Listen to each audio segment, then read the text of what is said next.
Olá, bom dia, boa tarde, boa noite, depende do horário que você está assistindo esse vídeo aí na sua cidade, na sua região, no seu país. Quando você acabar de assistir esse vídeo, se você puder colaborar com o canal, clicar aí para seguir, tocar o sininho, deixar seu comentário, dizer de onde você assistiu o vídeo. Esse vídeo de agora, ele é um vídeo, uma realidade, né? Do Brasil e talvez dos países do mundo, né? Do mundo todo, né? O que manda é a política, né? O canal não tem nada a ver com política, nunca vai se tornar um canal político que vai falar de um lado e de outro, mas eu vou só narrar o que eu ouvi com o meu bisavô. Porque tudo no mundo é mandado pela política. Não vamos entrar nesse mérito, mas é a real. Eu vou falar sobre política de desarmamento, né? Realmente tem um interesse. Qual o interesse nós já sabemos, o interesse de se desarmar uma população civil, uma população pacata, aquela que não ameaça, aquela que só tem aquelas coisas ali, ou tinha, né, quando podia. É muito fácil, e é uma forma de controlar a população. Mas isso não é de hoje que vem de muitos anos. O Brasil, ele passou, talvez, por seu primeiro desarmamento em massa, na época do governo do presidente Getúlio Dornelles Vargas. Getúlio Dornelles Vargas foi um presidente consideravelmente bom. Vou falar um pouco dele, né? Ele assumiu o poder como presidente em 1930, após um golpe, uma revolução, né? Vamos dizer, não foi um golpe, foi uma revolução.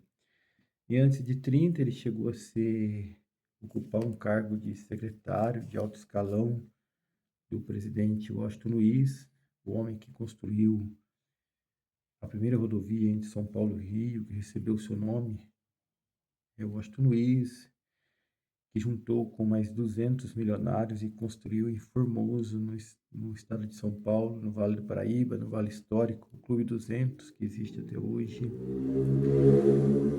E Getúlio esteve por lá trabalhando com ele, observou, participou das eleições, foi derrotado pelo candidato Júlio Prestes, e ele não aceitou a derrota, disse que houve fraude, formou um grupo armado, naquela época era fácil, derrubou o governo. O presidente Washington Luiz renunciou, entregou o poder a ele, dizendo que não queria derramamento de sangue por conta de política de eleição. E beleza. Daí ele já começou aí a fazer uma política de desarmamento.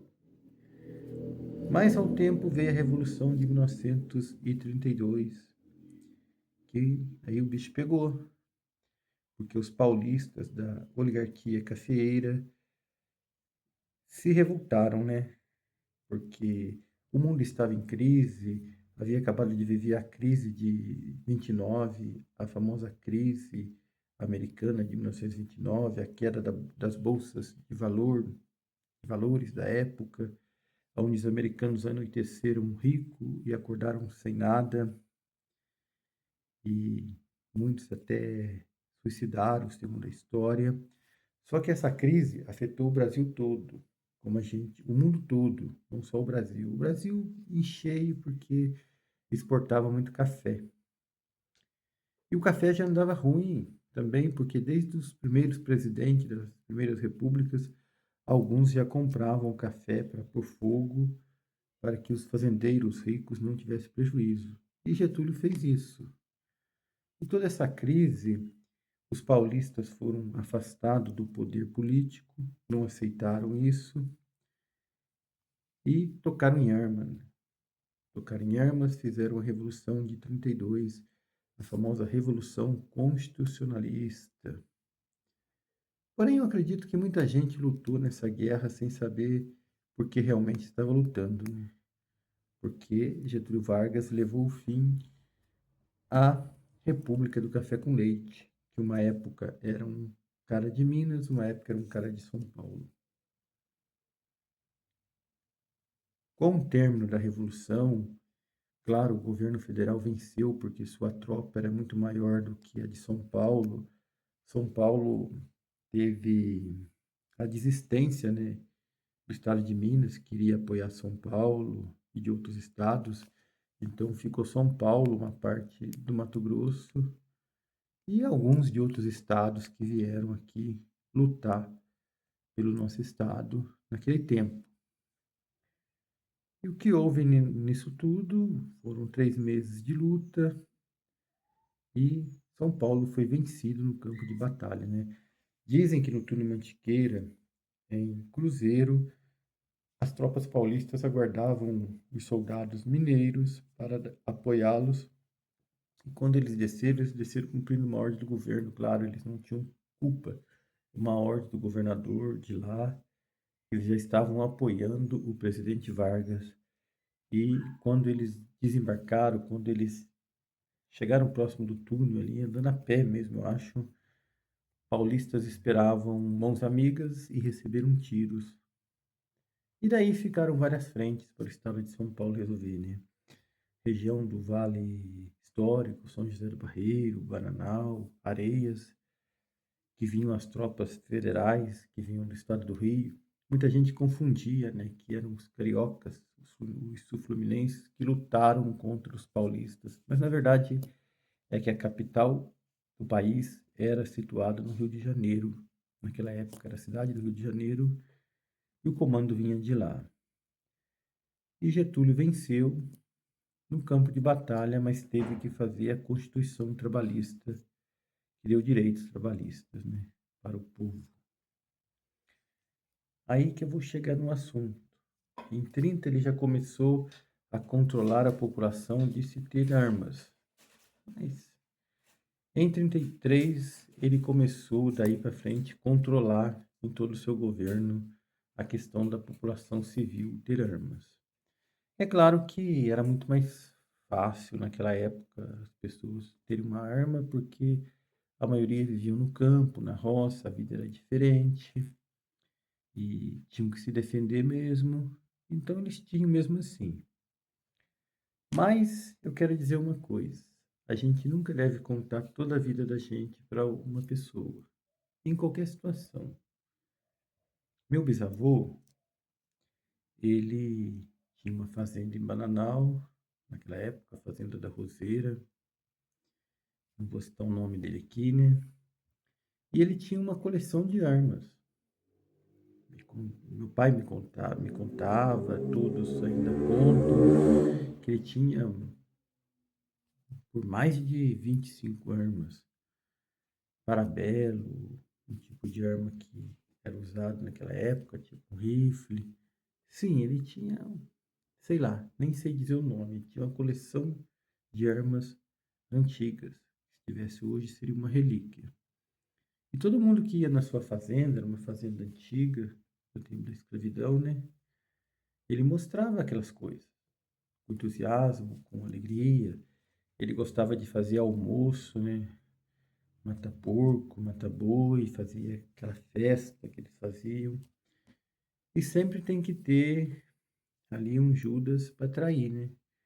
Ele mostrou para uma pessoa essas armas que ele tinha, essa coleção de armas. Tinha um revólver Colt Cavalinha, que era da Inglaterra, vários tipos de espingardas, garruchas. E esse camarada almoçou, bebeu, saiu e foi. Antigamente não falava delegacia, falava cadeia, né? Foi na cadeia de Bananal e informou lá o sargento, não sei quem estava lá, que o seu fulano tem essa coleção de armas, fica lá em cima no teto da fazenda dele, no assoalho, né, que falava. Ele estava lá de boa, mexendo com o gado dele, quando chegou os soldados da polícia a cavalo, andava a cavalo naquela época, com respeito com ele, que gostavam dele, sabia que ele não fazia nada de ruim para ninguém, mas o rapaz chegou e falou: "O senhor, eu vim aqui porque o senhor está denunciado e não adianta o senhor falar para a gente que não tem, porque a pessoa disse até onde está lá em cima, em tal lugar, você tem isso, tem parabelo, tem esse revólver, tem um monte de coisas. E o governo está recolhendo. Era assim naquela época, era até pior que hoje. Aí ele olhou, homem sério, homem não acostumado a mentir. Ele disse pro soldado, né? Naquela época era um soldado. Nem tem sim o trem. Tá tudo lá. Aí foram para dentro de casa, ele respeitou eles respeitou ele também. Subiu lá, pegou de tudo. No final da história, ele falou para os dois, foram em dois, e falou: gente, eu preciso pelo menos uma espingarda para mim. Naquela época era comum matar gavião, hoje não. Hoje a gente sabe que não pode nem precisa, né? Para me dar um tiro para assustar gavião, essas coisas.